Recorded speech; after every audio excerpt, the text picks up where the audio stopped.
Ready. Go. Hey everybody, it's John and Rachel. We are doing our podcast. We took 1 week hiatus. It's the only podcast that we miss. So wait, 365 days of the year, 52 weeks? 52 weeks, okay, Rach. so we do 51 weeks. 26 pay weeks. Okay, 51 weeks of podcasting, and we take off for Christmas. So hope everybody had an amazing holiday, and now we're back at it for the beginning of the year. Can't believe it. End of December, but sort of early. No, it's early January. It is early January, yeah. Yeah. So we have lots that we want to talk about. You know how this works. This is the behind the scenes. And we just have to remember how it works, because taking that week off made us a little bit rusty. Right. So we thought we would get cozy with people who are really close to us, our families, because there's so much going on in our two families alone that we thought this is Pittsburgh news, right? Right. And others might not think it. And on top of this, we come down to your dad's store here at Ginchy Stuff on a regular basis. And we take this space that we're sitting in for granted. So if you're listening to the podcast, you need to go look at the video that was aired on Saturday, because the space that we're in, we take it all for granted when we walk in here.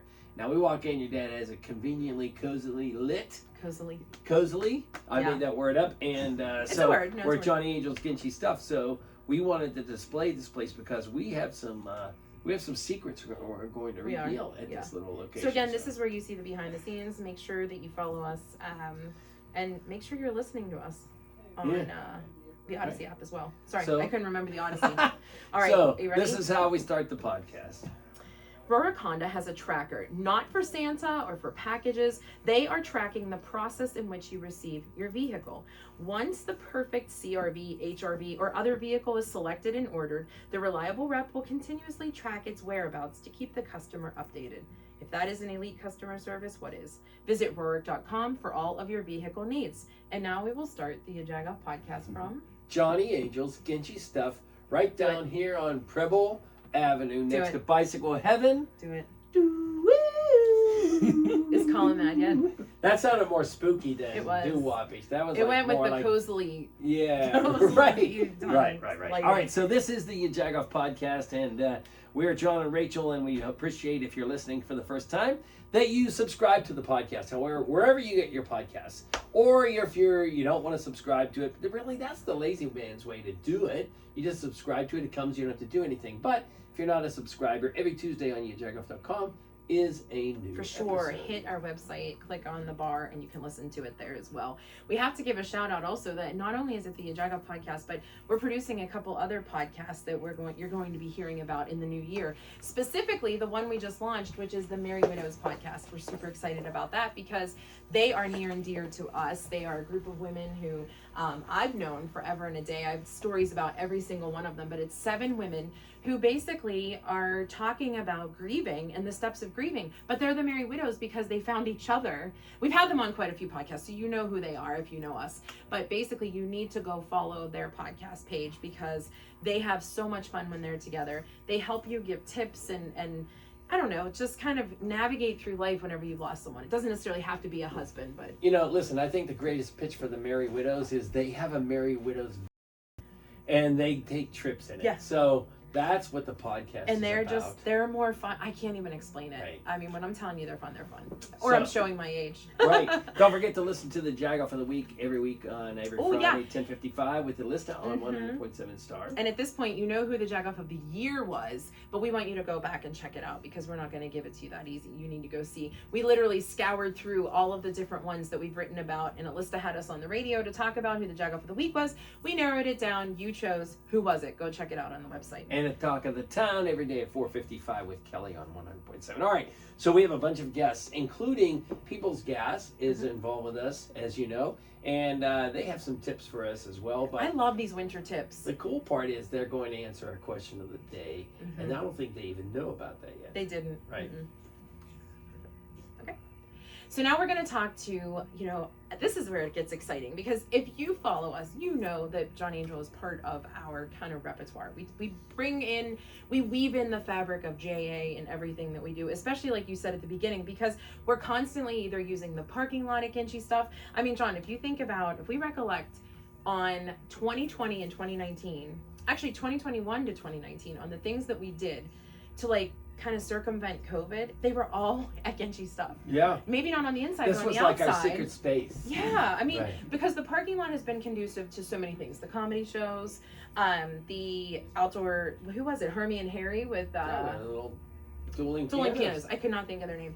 And then coming inside, you know, during the parade, the fake parade we did, and actually showing it off to some of the amazing people. So that's why it's going to be cool on this podcast. This is, Jack, I think you have to realize this is now Santa recommended. Santa Oh, is yeah. here. There you go. You know him. Yeah. I know him. Yeah. Right. And that was really one of my favorite moments. I mean, if we were really going to go back and say, we loved some of the parking lot parties that we had, especially because two of our other guests, Ray and Collin, are here. So that's going to be fun, so they can reflect on what they thought.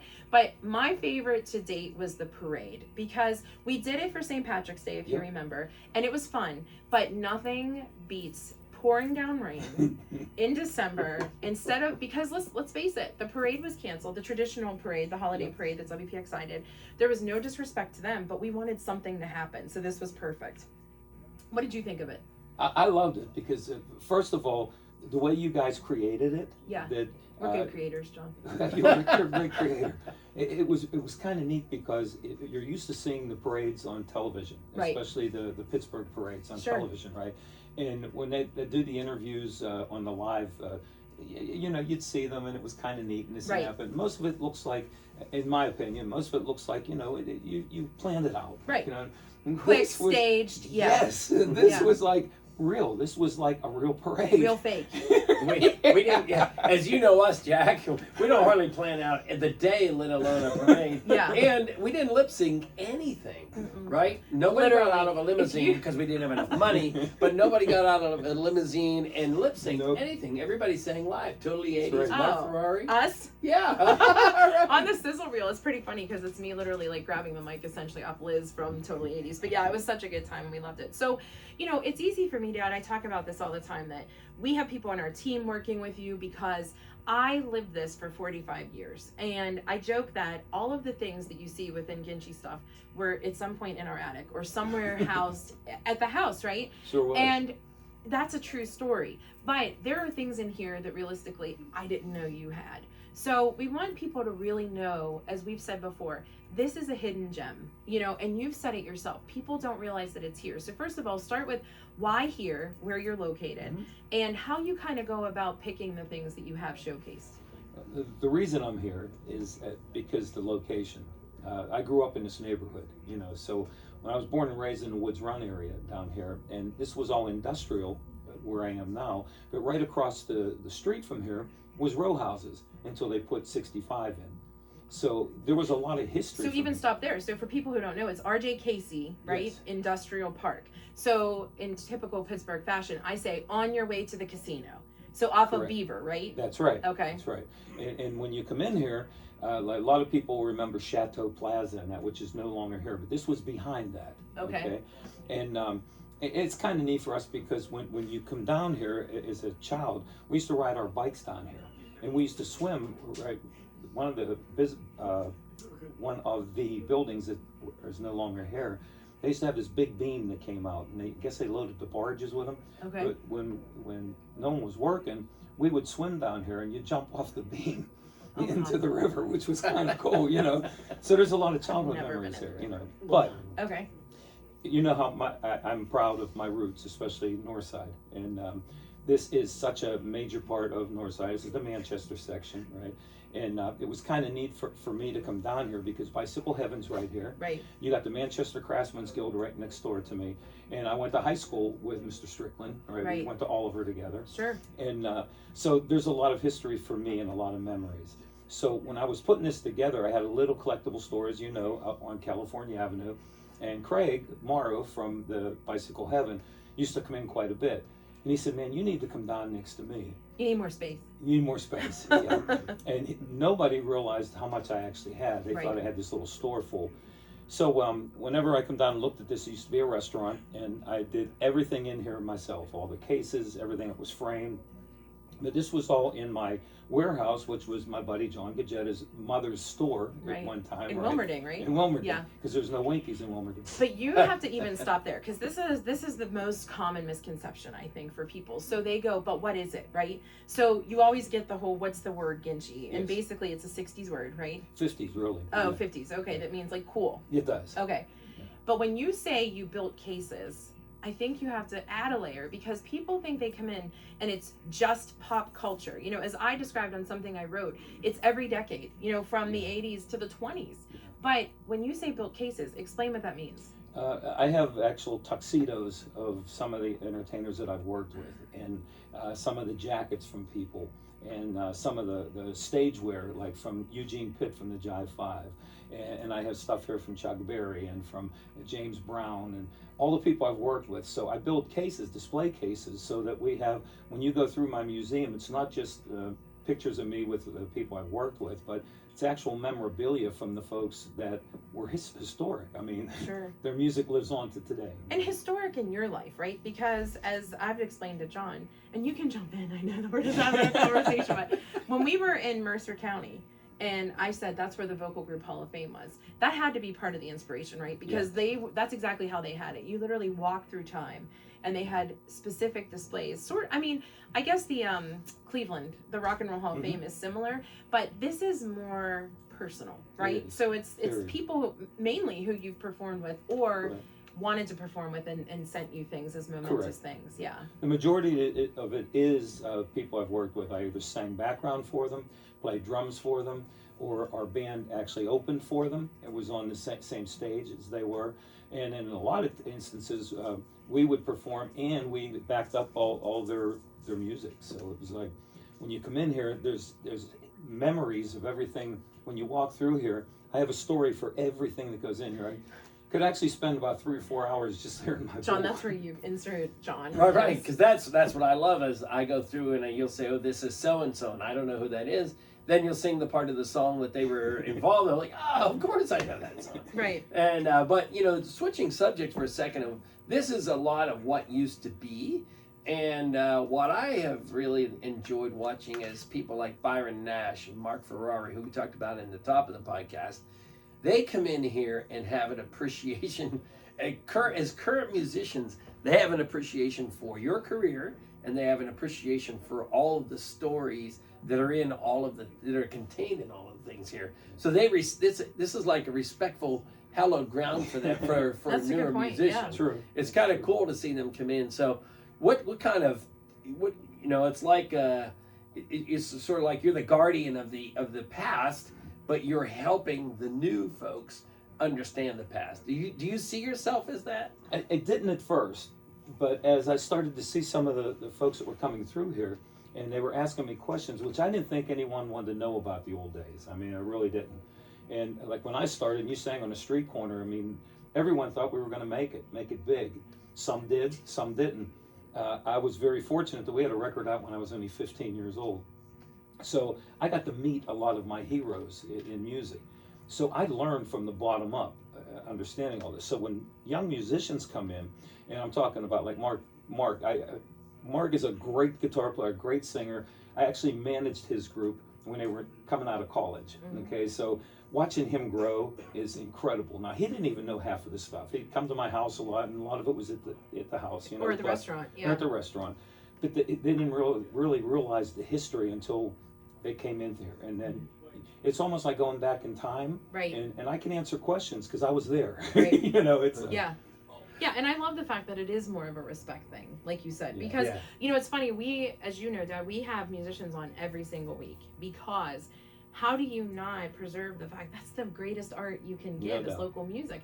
And almost every time we tell somebody tells the same story, that's like, there was a dip, right? There was this time when all these people essentially came out of Pittsburgh. You could rattle them up: Jimmy Beaumont and the Skyliners, the Vogues, Tommy James and the Shondells, you know, go on and on from there, Lou Christie. Then there was this time where it was like crickets, and then there was this rebuild. Yes. And I love hearing that so many have become more resourceful and said, you know, it doesn't have to be, you know, I don't know, Jurgles to perform. It Right. can be a cafe or a place like that. So That's right. is that the true artist in someone? Is that someone who truly hones in on their craft? It is, because an artist doesn't care what stage they're on. Okay. An artist cares about the people they're performing to. Okay. So it could be a cellar, which a lot of us started. Sure. You know, we played in clubs that were basically the cellars, and they deliver drinks downstairs. You know what I mean? So when you think about where we came from, where it all came from, it doesn't matter if it's in Three River Stadium, if it is in Heinz Field, if it's or if it's at Ginchy Stuff. It's the people who are listening to, and they're the ones that actually promote you. You could have 1,001 songs that no one ever listens to because you didn't reach the public, but you hear one or two people pick it up, and all of a sudden they start talking about it, and it starts to spread, and that's how you grow. That's so true. Here's the thing, I look around here and I just say, just this corner that we're sitting in, and again, if you're listening to the podcast, make sure you go look at the pictures, because this is where you go, like, I don't know if I want to hire Jack to sing, or if I want him to hire him to decorate my basement, because this place is decked out, like there's records hanging. True. You know, there's a furnace hidden in the corner. You don't even know it's there. There's a pinball And machine, and then the cool part is you start looking through the 45 records. Yes, a 45 record is here, and like Rick Seaback the other day, he just starts going through them, and then not only can Jack tell you that he has that record, he'll tell you the 5 things that he knows about the people who made that record. And I got, as a Beatles fan, got a real education the one day we were down here about the Beatles and how when they first came to the United States and their popularity and all that kind of stuff. So, I mean, I'm still a Beatles fan, but what you get are those stories that Jack knows. He tells them every week on his radio show, and so it's always fresh in his mind. So you do, I think, which one of you said it, you plan to spend 3 hours when you're down, because you do get enthralled with the stories, and you also don't even know who you're going to bump into when you're here, right? The guy that wrote the songs for the Spinners, right? He might be sitting there. Pittsburgh guy might be walking in here, so it's crazy. And Jack, I think the other cool thing is that, well, again, all this is about the past. We, Jimmy Beaumont and the Skyliners, right? Isn't it their song that's on a current, like, really popular Alexa type commercial right now? I Only Have Eyes for You. It says, oh no, that's Alexa, the Flamingos. But that's the Flamingos. Yeah. Okay, but it says, Alexa, play your favorite song. Right. Like, that's a song that Jack can come down. You come down and Jack will tell you all about. Yeah, that's the craziest thing. That particular song. Did you say that? Because when you go into the museum, you're going to see a blue tuxedo. And when you look at that, you're going to see the album cover of the Flamingos, which that song is on. Okay. And the gentleman who is on that is Tommy Hunt, who was from Pittsburgh.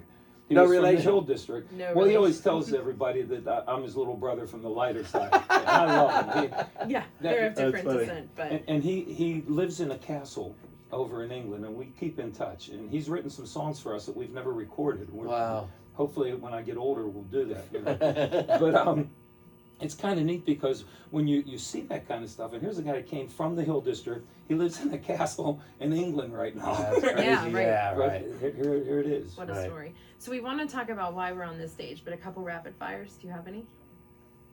I'll go rapid fire. I'll start. Most prized possession in here? I have several. Okay. But I said one.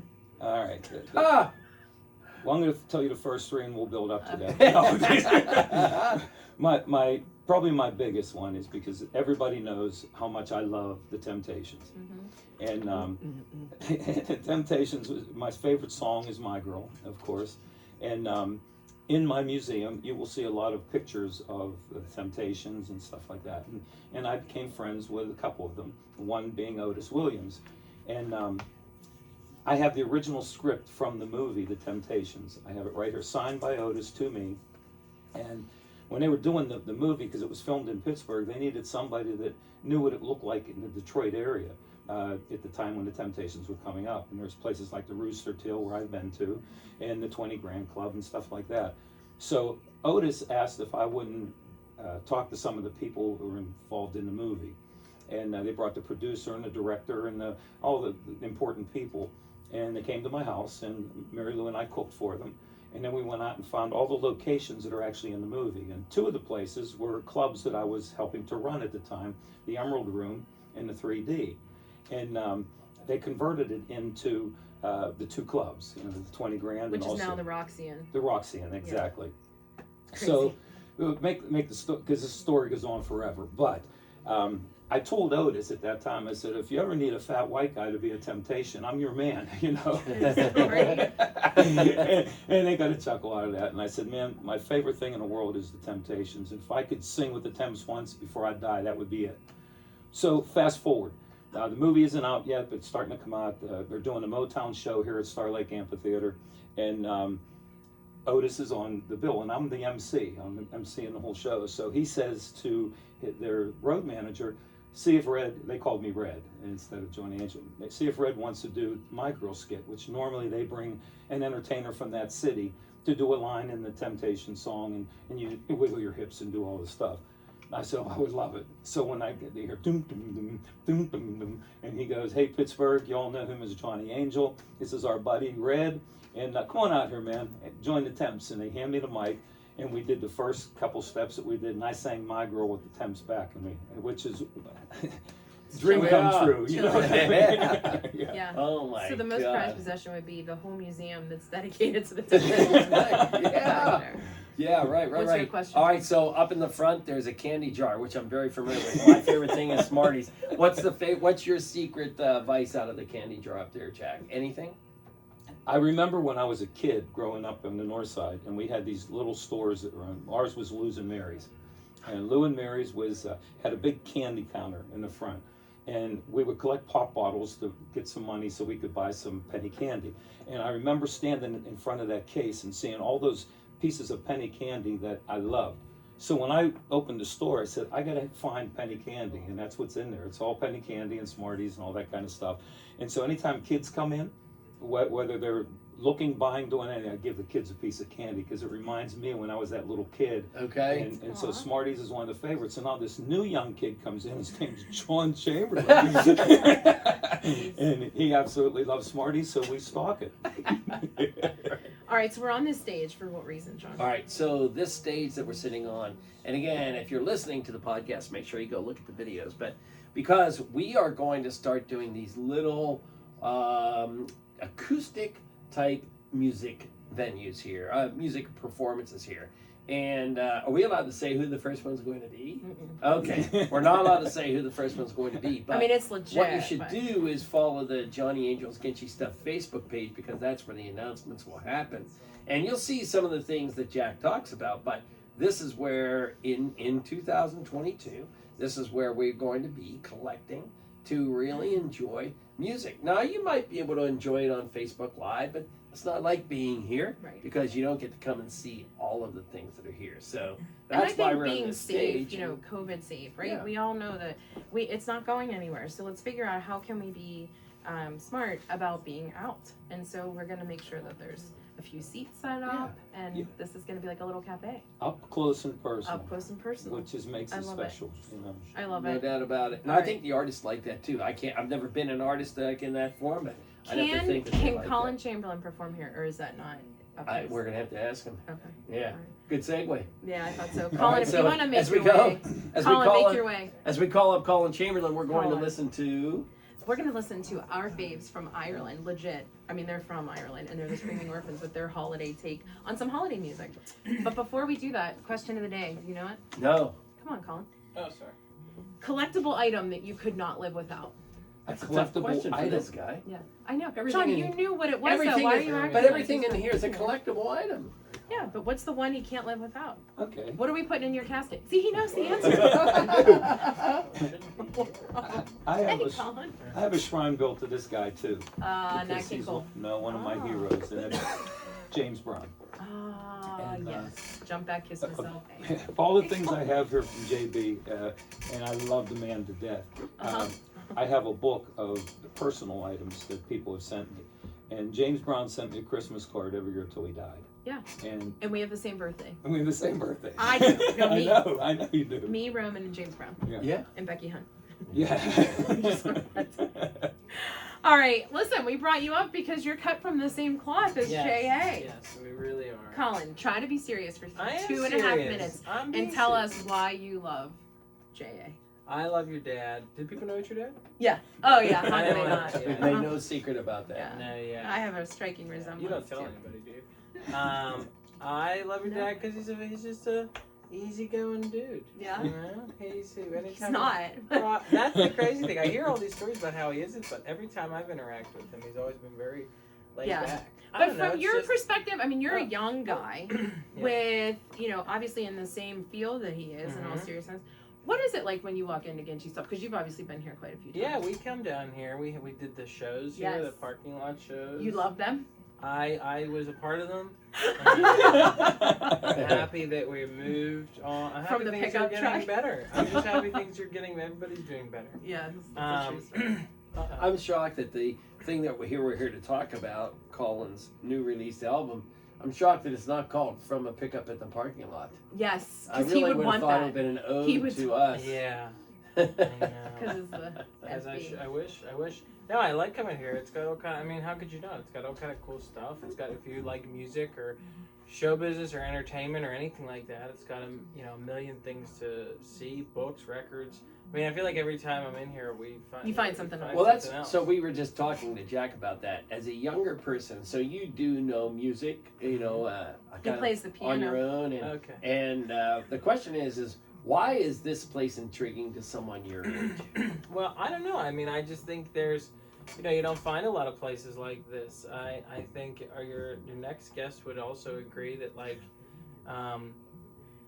when you're like traveling a lot and you're looking for places to go hang out in, I usually find myself in like a record store, like a memorabilia store, yeah. or whatever. And I don't know, it's just fun to go in here. Usually, whoever's working there likes to talk about the stuff.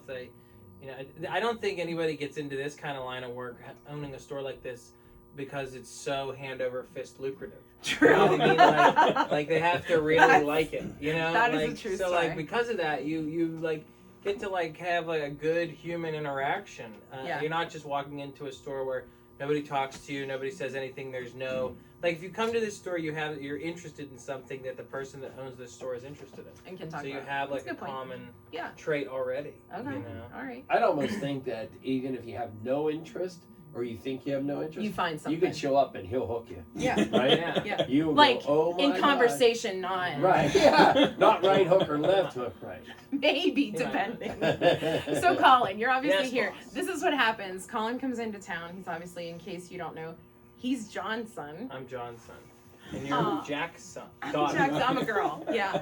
And so every time you come in for a family event, obviously the holidays, Yes. we loop you in and we rope Loop. you in. We rope you and then into a I podcast. loop my And you plus one in. Hate it. You No, I hate don't coming hate it. on our podcast. I don't hate it. I'm having a great The time. last time you were on, you were seasick because we were on a boat, so we thought this might be more Right. up your alley. We made him right? pedal up Not the only river, was right? yeah, We didn't really I was pedal on them. I was on like a Peloton. It wasn't a real- It was like live from a Peloton is what it was. The river. It really Everybody's was. trying to answer what their favorite slice of pizza in Pittsburgh is, and everybody's also going under like cardiac arrest. We Like, really everybody's were. But you didn't huffing even and need to puffing. pedal. Who knew? No, I know. They told You at the figured end. that out. You figured that out. Yeah. But What's the listen, question? just as I sit here and so proud of my dad and what his Be legacy careful with has that laptop, become by with the way, 'cause Pittsburgh, You've banged that your screen 3 dad times is now. so proud of you because I want to hear it from him. Oh, I wanna hear it from John. him. Well, it is fun, of that's course fine. I'm proud of him because it is fun because I reflect back. The one person who had us tell the story was Aaron Kleiber on his Growing That Business Oh, yeah, podcast. yeah. So how Wow. he He just took Colin part of to our podcast, took Colin to his his first open mic night, and it You was did. kind of cool. You did. Yeah. Yeah. And then I was lucky enough to be the one to take him to New York City. We packed our car to every possible inch. There was Mhm. almost no oxygen, and we drove to New York City. And so it's cool that I've been able to be a part of what's happening. And now he has an album out, and I was able to be a part of that too. You said it and you didn't cry. You take over. Okay. Can I jump You on can that? jump in for sure. Jump, Only because jump, Johnny. I know I can relate to what you're feeling. Yeah. Because when you see somebody that's following in a line of work like you are, Oh, okay? no. I don't mean he's a comedian. All right. What I'm saying is you're in the Rachel's public like a eye, singer. right?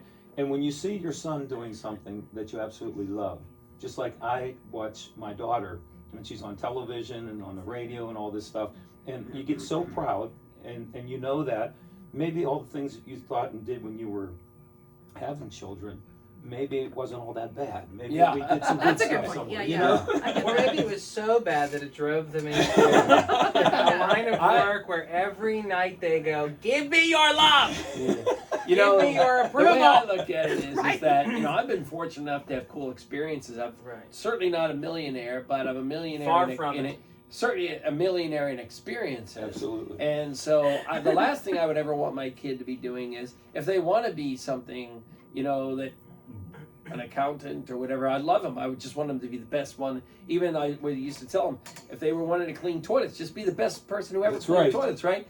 And so the cool thing is that he's pursuing a dream. He got hooked in on it, and he's done certain things, and he gets the respect of others. And you know, as you know, Jack, the one Ray's in the corner de-stringing a guitar right now to wrap it around his neck. If you don't get off this topic, he will walk. The one thing that the one thing that you know is that when people say your kid's a good kid, right? And so that's what you hear. So I want my son to be a successful comedian, which he is, but it's cool when people say he's a good kid. No doubt. Right. But the coolest part I thought was, so Collin left for New York. How long ago was it now? Right 3 before years. COVID. Is it 3 years? It's on his third. Two, it's two. Over 2 years. So you left. It was the craziest thing because it is a huge plunge. You know, it's like, this is what I'm doing. I'm leaving, you know, this area to go there. I know you were bound for more than Pittsburgh, but we were so lucky because you came back to at least record your album here. What was that like? Obviously, we know it's your hometown. You love seeing all the people, but now that it's done, well, looking back, I love seeing all the people, but I needed to see them. Yeah. You know? Yeah, that helps. Yes, that helps when there are people there at the shows. That that you. It's always better than having not people there. But you know. But I'm saying that hometown feel. So being here at the Improv, it was good. It was good. I wanted to do it here. You know, I felt like this is where I could get the most people to come out, and it seemed like the right place to do it. This is where I started comedy, so it was a nice homage to where I started. So sorry, boss. You're fine. No, that's all right. We didn't have it in the budget for more space. Anyway, that's why I did it here. I just was happy. So now it's done. Yeah, it is done. And so what was that like? You had to get pictures taken. I had to get pictures taken. Behind the scenes. I got some pictures taken. A great photographer, Mindy Tucker. She's really great. She took the pictures, and edited it and listened to it over and over again, and had to go through that. I mean, I listened to all 4 shows at least 3 times, I think, to cut it down to an album, and then from there we found what the best run of it was, and then after that you have to get the video edited. So we, your friends Mike Sorgatron, edited the video. It's really like you're never too old or too big. I feel like you just, no matter what, you end up always calling it's usually like a dad or an uncle and asking if they know somebody that does something. Like, just no matter where you are at in your life, you're never. Oh no! Did your computer die? No, I'm good. Okay. Can you riff? Yeah. All right. I hope so. I just didn't remember. Because we have another hour left. No, you just, it's just like, here we are in the middle of this, and I'm calling, you and my dad and a couple other people, like, do you know of anybody that edits video? Like, everything is just so fly by the seat of your pants still. So, but sure. The video's done. It looks good. Sorg did a great job, and the album is cut. It sounds great, and it'll all be out January 7th. So I'm just happy that it's over. Once January 7th comes, I'll be really happy that it's done. I'm sure. And so what does that mean, though? Does that mean that when you go to perform, when you go to perform a month from now, will you do that material, or is the material all new because it's now on the album? Well, I know people like to hear the hits, as Jack would say, right? Yeah, I was going to ask the same question. No, yeah. Well, the good news is the difference between me and Jack is nobody knows the hits. When nobody knows the hits and they're not hits, you can play them as much as you want. Or not play them, and no one's gonna leave and go, he didn't do that in one show. I don't know, Collin, because enough people follow you now that they want to hear certain things. No, as somebody who does comedy a lot, I'll promise you that's not the case. Mm-hmm. But I'm trying to get stuff turned over quickly. Some of the stuff I don't want to do again. Some of the stuff I have to do, so I can sell things. Right. You know. Yeah. You know, we're basically just all working at a flea market, and just our spiel to get people to our table is longer. Okay. That's the only difference Okay. between me and somebody that sells like knockoff jerseys Oh. off of like 79 is that my spiel is longer I don't think to get you to that's buy true. a hat. Mm-mm. You know, it all is to leading. Whose Oh phone? my God. Is that? Ray. He's lying. He's lying. Yeah. Bring Well, in Ray. Do you Ray, want to come bring in. in Ray? Yeah, All right, Ray. so before we go to Ray, let's listen to a little bit more of the Screaming Orphans holiday album. Cool. All right. Raymond, Ray, it's I'll not be your right phone. back. You're good. All right. No, that's I'm gonna okay. go cough. what are you gonna You're fine. what are you Here, gonna Ray. use? Wow. We'll share. This is nice. Hey, Ray. Structurally. It's structurally sound. You want to sit on Jay's? Do you want us to talk together, or do you? Yeah. You can talk together. We You just can want do to talk. whatever. We want to hear about At the New same York. time? No. That's We can that's tell what about John our and I recent. do. We can tell about our. Well, I don't know if we should tell about our little COVID fiasco we just. No, I would not like to do Oh, that. wow. All right. Here we Talk go. about Cincinnati. Coming out of Screaming Orphans. Coming on a Oh, screen. what about your dad? Yeah, use my dad's mic because he's Yeah, not here we right now. will. Okay. He'll be back. He's just You don't grabbing have his your own mic, phone. John? Hmm? Did you take your We mic? do four. No, We have you're good. four. I'm but sorry. you're fine. Ray, listen, you know how special you are. That's why we wanted to bring you on. You Oh, have your thank hat going on today. Why the hat? Do you think Ray's in the shot? Yeah. Yes, he is. I just checked. Yeah, we Perfect. look at those things. Well, Ray, why the hat today? Well, you know, What's up, I dude? mean, What's your name? I've always worn a cowboy hat. Raymond Tallahassee. Oh wow. Good to meet you, man. It was a When did you get into town there, Tumbleweed? Well, you know, I rode on in early this morning. On what? I get up early, dude, crack of dawn, How early? about 3 a.m. Yeah, when the rooster Wow. crows. Really? Do you have a lot to do? Well, I gotta get the farm ready. You know, we can't all live in our big shop, big city apartments like you, Right. brother. Yeah. Where do you You know. live? Me, Yeah. Montana. And you rode in this morning? Yeah, I had to see my family. When did you Christmas. leave? Hold on 1 second. What's going on? Oh, sorry, there's a lady present. Yeah, ma'am, it's a pleasure. Pleasure's all Yeah, mine. it's Ray. Oh, What? Yeah, it's been me this whole Ray. time. Oh my god. Yeah. Who Wow. Quick knew? little prank. Yeah, you're a prankster. Well, it's so weird you guys didn't say anything. There's a strange cowboy sitting in here. You guys just let me roam around. I could have been an outlaw. You really could have. Could have. had You no really idea. I could think have. you are an outlaw. Yeah. Anyway. I've been called worse, my friend. Yeah, I know. I've been there. I'm just going in and out of this character. We'll do that. So all the time. I figured as much. This So is just like a real breakdown of reality for you, just on camera and on tape. Well, this You is, know? yeah, this is me having a full blown Just an mental episode. Just yeah. another episode. Yeah. Ray, what was it like being on Colin's album? How about that? I'm not Oh, on it. Wow, this must be. Oh, man. This is so really- great Yikes. for me to hear. Yikes! This is I so thought great. you Tell, were. tell us more Just about when John. you did my album. I don't know. I feel like I should Are have you brought my sad? dad here. You should. Everybody's getting praise from their dad. My dad came to see one comedy show and said, "Hey, hopefully you'll be as funny as that other guy." You listen. That is You true. know what That was we just the say. guy giving the announcements. That was John, the voice Yeah. of intro and Colin.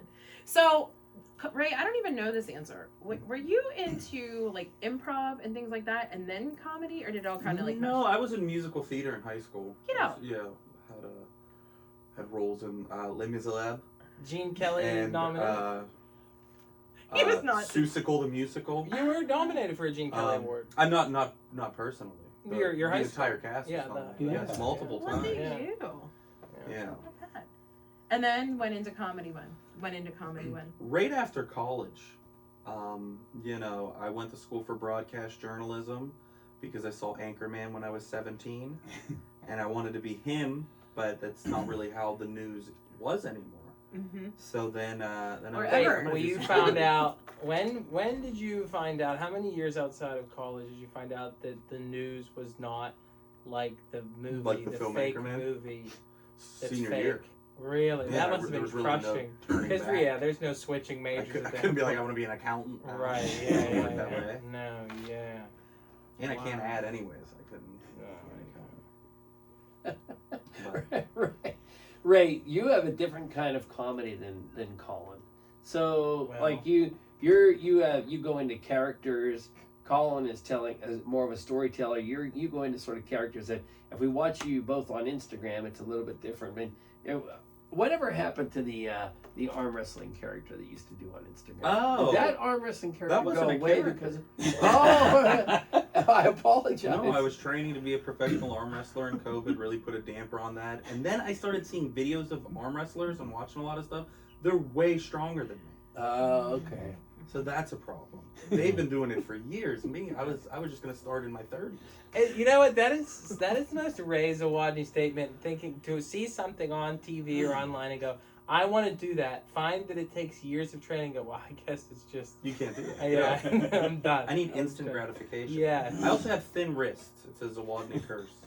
And soft teeth. Well, small teeth. That's why I can't eat apples. Yeah. Soft teeth and thin wrists. Yeah. That's so tough. So you picked up also when Collin was leaving, and obviously Collin being John's son is why we're referencing him more, because I remember him getting ready We to couldn't go. I could invite my We dad. couldn't get your dad. I don't We know tried. your dad. We called your dad. I mean, he's on call I right now. should have. We Yeah. called Doctor. all of his numbers and we could not get him here. So as he was preparing for New York, so were you. You guys went the same time, right? Yeah. Ray came a week after I Okay. went to New York. And I'll never forget it. I went to New York, like I did the same thing when I went to college. My freshman year of college, I was in college for 4 days and then came home that first weekend. I did the same thing when I moved to New York. I went to New York for like 4 days, came home the following weekend for some shows. My apartment was on fire when I left. Oh, that's right. Which I don't think a lot of people know, that our building was on fire the day I left to come back to Pittsburgh the first time. That's crazy. And we were evacuated. I was leaving for the airport as we were being evacuated out of the building. It was my 9/11.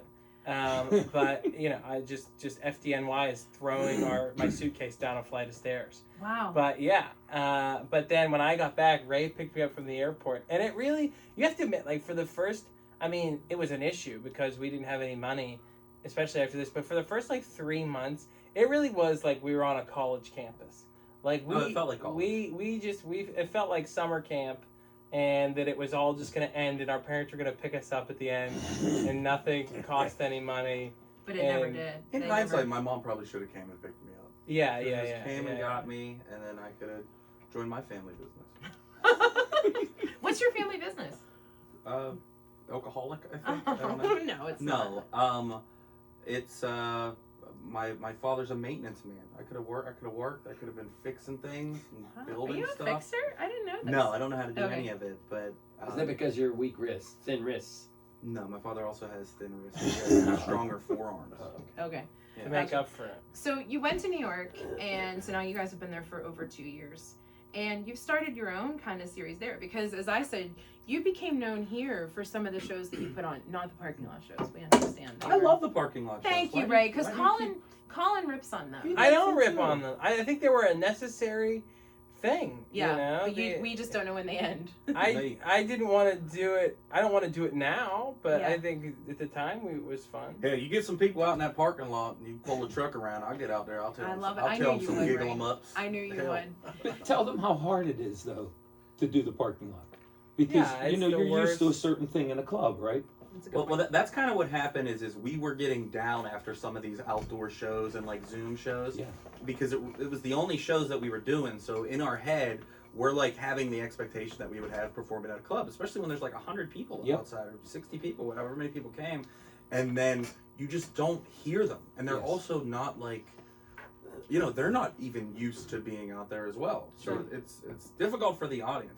Sometimes you don't realize that like it's a hard job for the audience. Like I feel bad when I see like 6 people in an audience and the comedians are kind of giving them problems because they're a small crowd and like being negative about it. But it's also like, yo, these 6 people are just sitting there quietly, very uncomfortable, Yeah. and still trying to put on a brave, smiling face. So it's, you know, so it was strange for everybody. And when you put it into perspective, they were a lot more fun than I think we gave them credit for in the moment. Yeah. But talk about, like, expand on Jack's question, because it takes, nobody understands that you don't just get up there and tell jokes. You know, as a musician would want to go rehearse before they go do a show. You guys hadn't done any shows, so this was your rehearsal. You were going up there with kind of, without stretching your hamstrings and such, right? And from a comedy sense, right? Yeah, I mean, it was the first time we've definitely done anything that long, you know, in months. I think I did like, however many minutes we did, the only thing I was doing before that was 5-minute sets on Zoom comedy shows. So I always think of like baseball pony league pitchers and batters.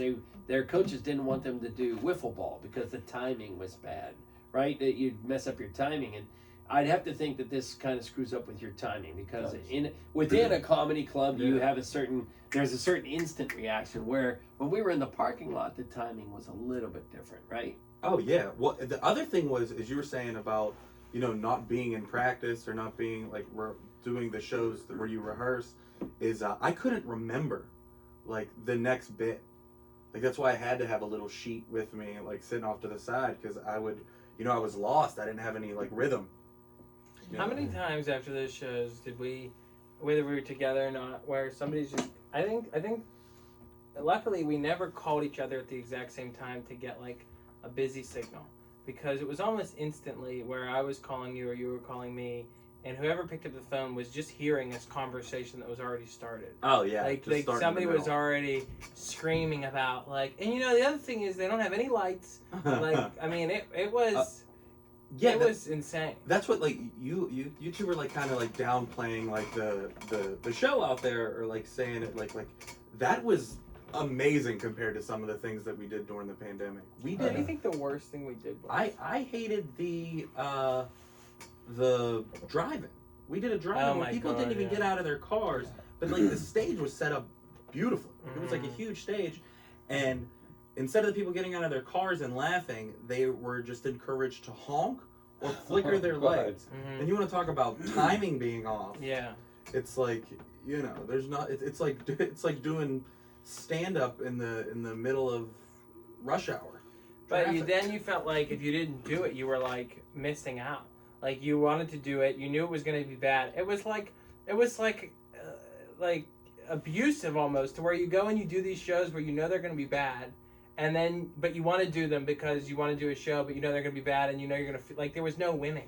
Like it was. Did you know the drive-in show was going to be bad?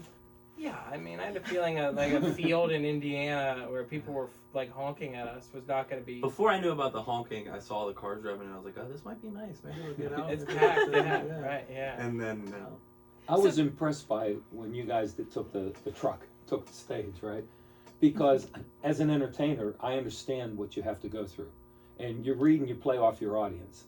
If I was when I play concerts where the audience is 100 feet away, my shows are different because I can't read them, I can't play off them. And you're used to being in a club where you see somebody where you're going to nail them in a second. You know where you're going to go with that. You couldn't do that in a parking lot. You know what I mean? And trying to get your timing to go with what you were thinking at that time, I was really impressed, because you don't know. We're back here giggling and laughing, and you don't even know we're laughing. I mean, it's like... Well, because it lacks like a certain level of intimacy. Yeah. When it's that big and that wide, like the audience is just outside, so it's like, there's no back wall. But I think one of the things that was kind of cool about it is I thought it was like intimate in a different way. Like when it was cold, it's like we're all dealing with like the cold in here. It felt like a tailgate, or it felt like, it's something weird in a good way that we're all experiencing together, that I kind of thought was cool about those parking lot shows. Good. Yeah. So you guys have traveled, obviously going to different cities. You're used to sometimes being together. You're going to be in Cincinnati together, right? No. Oh, I thought you were going to be in Cincinnati together. I'll be in Cincinnati. Ray, where will you be? I'll be outside of Philly. Okay. New Year's Eve. Okay.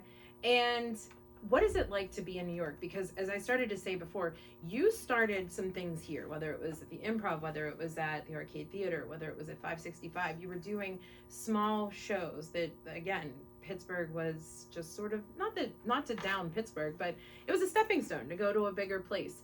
Now you're doing something like that in New York. Is that right? The two of you together?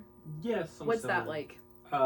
Well, running a show there, I mean, it's we run a comedy show at like a bigger club in the city, and it's tough because you like in Pittsburgh, like we all speak the same language. Yeah. In the sense of like, like I know how to sit down and talk to a bar owner or a club owner that's from Pittsburgh, because you're able to like balance that mutual ground. And then not only in New York do you not speak the same language as a lot of people, but there's also a million other people trying to do what we're doing. Yeah. Gotcha. So I felt like when moving there, comedy felt like if you were playing with like Nerf guns and when you were kids and you're like shooting the rubber bullets, and then you move to New York and you're still playing Nerf guns except somebody has exchanged them for real guns. Oh, wow. And you're like, oh, like this is a real, like it's like Monopoly money, but then all of a sudden it's your own money. And you is know? it the reps? Can you really get, we know how many open mics are here in Pittsburgh, but can you get 3-4 reps, different bars in a night? Can you get that there? Yeah. Is that for real? I mean, we've heard those for stories. sure. I mean, quality reps, I mean, you got to be a lot more established, I think, than I am at this point. But, I mean, you could spend all evening going to different bars sure, doing you could open start at mics. 3 p.m. and Is do that it right? till, Yeah. midnight. 3 a.m. 3 a.m., yeah, whatever. Nice. Well, guys, I still want to go back to just kind of like the question. I don't think we answered it yet, but your style of comedy is more character driven, where Colin's is more of storytelling. And the character, people look at you and they go, "Oh, what character is going to come out?" Does that come from your drama training? Your high school musical drama. I mean, it's very natural. It's very natural, but you can your style of comedy is much different than Colin's, but they're both equally funny. I don't think so. I don't know. I mean, definitely the like doing theater and stuff in school, like in high school, helped with the stage presence aspect of it, and like not being like nervous to be on stage. But the like any character stuff that I do just comes from a level of silliness, and it actually originally started with doing jokes or telling stories that were about something that was a little more harsh, and something that could get pity from an audience as opposed to laughter. When you turn it into a character, it kind of softened the blow a little bit, Yeah, like it's a lot easier to hear like if you're talking about your dad, it's easier to hear it from him than it is from you. For sure. Yeah. Well, guys, Are we appreciate done? it. Are we done? I feel like we could talk for a lot I feel like we longer. could talk a lot longer too. As Rachel says, we should have you back every month or so. But then I'll let him. Right. Ray, what's the worst? What do you think the worst show we did together was? As far as like least fun, because we've done some bad shows, but we had a lot of fun. We've done a lot of really unfun shows, Colin. Oh my god. I mean, But it wasn't for the company. No, the company's always great. Company's a good company, bud. I do think that one day, in the next 10 years, when you pass away, and I think, like, I really think about, like, what I'm gonna say at your. I think about it a lot. What I'm gonna say at your funeral. You would think about what I'm gonna say at my funeral because you'd be. Well, I'm gonna kill you, so I probably won't be allowed to go to the funeral. That would be a weird move to go there. But do you ever feel like do you take the time to really think about how I'm probably truly one of the real loves of your life? You know what I mean? Where like as far as people go that know you, I must be top 3. Like truly, you love me deep down in your heart. You truly. Did love you me. not get enough attention in the first half hour of this podcast with your dad crying and Rachel saying how proud she was of you? That now you need more love. I'm just saying, like, Did you hug him a lot when you was a kid? Like, I'm just saying, like, would you agree or not agree? You're my good friend. I'm just your good. Oh, all of a sudden I'm just your good friend. Wow. With everything I think you've that's been really through. nice to say. Yeah, that is nice. How do you feel about Ray? He's a neighbor. He's an acquaintance. Role model. A coworker. I would describe if I describe him as anything, I would describe him as a coworker first. Boss. Not a boss. He's kind of like a big brother role model, except if your big brother Was like the same age. was much older, like aggressively older, and not. Wait, do you remember when we did that one parking show? Oh, I'm sorry, I forgot you have soft bones. He has fibromyalgia. A lot of people don't know that about Ray. He's a silent sufferer. He has fibromyalgia. He's been suffering in silence for many years. And I'm anemic. I get colder. I know. But you know what you're not is needy. But you. Do you have a blanket I could put over my leg? Oh God. My legs are cold. Wait, speaking of your legs, remember we did the show here and your knee? How bad your knee my was? God. Oh, And yes. we had to like You couldn't get on the strap you up truck. onto And your the- mother gave me regular Tylenol. Yeah, Tylenol in the parking lot. Nothing sets up a show better than someone setting up a table with buffalo chicken dip and my mother handing one of the comedians a plastic baggie of controlled substances in the parking. I mean, it just, how could you not have a good show? When you go, what was my timing going to work? Timing. Who cares about timing? People are setting up sternos right now. Why are we talking about timing? Well, I felt good on that truck. I bet you did. That Yeah, stage. you did an hour and a half. Yeah. And look at you with your knees now. I know, my knee's working come great. Well, you have a doctor now, which has been good for you. I know. But, just a lot of icing, a lot of heat. Go hot to cold, hot to cold. What is this podcast about? Is this about It's me? a sports medicine It's a sports podcast. medicine podcast. All right, question of the day. First of all, where does everybody find you guys, Colin? You can find me on Twitter and Instagram, Collin Comedy, Collin_comedy, CollinComedy.com. It's all some variation of that. Where can they download your show? Well, whatever day it is, if it's after January 7th, you can get it on iTunes, Bandcamp, Amazon. It's free on YouTube. That would be big if you watch it on YouTube and subscribe to the YouTube channel. That's very helpful. It's totally free on YouTube. Also, you can DM me at Ray B Killing 'em. I'm selling half-price copies, bootleg CDs. I'll send them out to you. Shipping and handling, obviously, you're going to cover, but yeah, you can get them that way too. How much is shipping and handling? $4. You're selling it for $1 less. That's still a deal. That's still a bargain. Colin, you also have a podcast. I have a podcast, yeah, it's called Hell Gigs. It's about the worst shows that entertainers do, and Ray's been a guest on it several times, and we've talked about many of the nights we've had together, the fun we've had. I guess not that much fun. We asked Ray when I said, think of the shows. He goes, well, we've done a lot of horrible shows. So, I guess everybody remembers things differently. Ray, if they want to remember you, where do they find you on social media? You can find me at Ray B Killing 'em on all social media. I'm also writing a book. It's a novella about love and country and family. What's it called? Huh? What's it called? Wind from my soldiers. Win or wind? Wind. Wind. I'm sorry, my accent sometimes I drop the D's. Oh, wind for my soldiers. Wind for my soldiers. Guys, That listen. sounds Do you know what great. the question of the day is? What's the one collectible that you can't live without? And maybe it's not even a collectible. It's just like that thing that's yours that could be a collectible. Like my dad's is the entire Temptations collection. I don't know. It's an unfortunate look into both of our lives of how little that we have.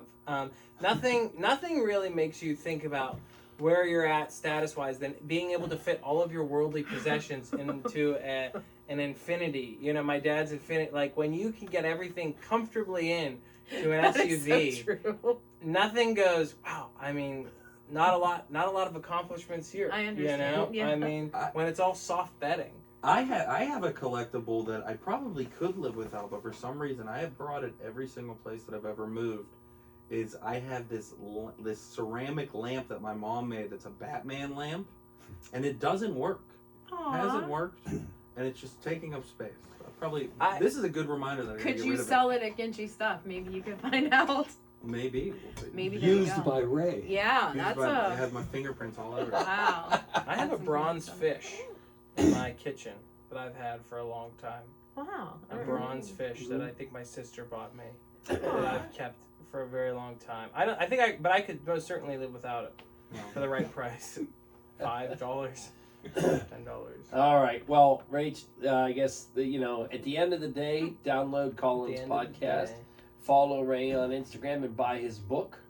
Wind because for my Wind soldiers. for my soldiers. Come at TBD. And yeah, and Come make out sure to you DVD. come over to You don't have an Johnny excerpt Angel's on you, Ginchy do you? Stuff and follow Johnny Angel's Ginchy Stuff on Facebook, because that's where all the announcements are going to be about how special this place is going to be. All right, so thanks to Ray, thanks to Colin, thanks to Jack, and thanks to the Screaming Orphans, and also thanks to Rory Honda. My computer died, so we don't have the ad, so we'll just replay it for the audio. But hey, Facebook world, thanks so much for tuning in, and we will see you next week. Have a good weekend. Thank you. Thank you.